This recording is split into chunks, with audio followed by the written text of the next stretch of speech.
A second day of massive nationwide protests across Israel. Families of the hostages ramping up pressure on the government, calling for the release of those still in captivity and an end to the war in Gaza.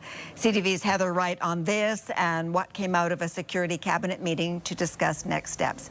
Heather. Well, Sandy, that cabinet meeting has now ended, and according to Israeli media, there was no discussion about the 60-day ceasefire and hostage release deal agreed to by Hamas. This meeting, of course, happening against the backdrop of nationwide protests and intensifying suffering in Gaza. On a highway outside of Tel Aviv, protesters burned tires, blocked traffic, and demanded an end to the war in Gaza. Accept the deal that's on the table to end the bloodshed that's going on. These protests are the largest anti-war demonstrations to take place in Israel since the Hamas-led attacks of October 7th, which triggered the war in Gaza. They come as Prime Minister Benjamin Netanyahu faces mounting pressure, both at home and abroad, over the deteriorating situation in the enclave. On Monday, Israel struck one of the only functioning hospitals in southern Gaza, then hit the facility a second time as journalists and rescue workers rushed to the scene. At least 20 people were killed, including 5 journalists. Israel says the strike was targeting a Hamas camera and will investigate what happened. And I've worked in that hospital. Nicole Lassard spent May, June, and July working in Gaza as a nurse with Médecins Sans Frontières.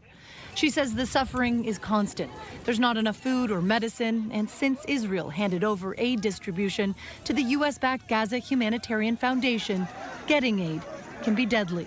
When the sites made an announcement they were going to open for food distribution, we would shortly receive mass casualties to the hospital. They keep the doors closed and then open them. People rush in. The food is dropped in the center, and it's basically like a fight to the death. As Israel pushes ahead with its military offensive in Gaza City, there are not only fears in Gaza, but in Israel as well, with approximately 20 living hostages still being held in the enclave. The Prime Minister has really gone rogue now. He's going against his chief of staff. He's going against the hostage families. He's going entirely against the international community. Today, the United Nations demanded that Israel's investigation into the killing of journalists at Nasser Hospital comes with accountability, noting that over 270 journalists have been killed in Gaza since the war began. Sandy. CTV's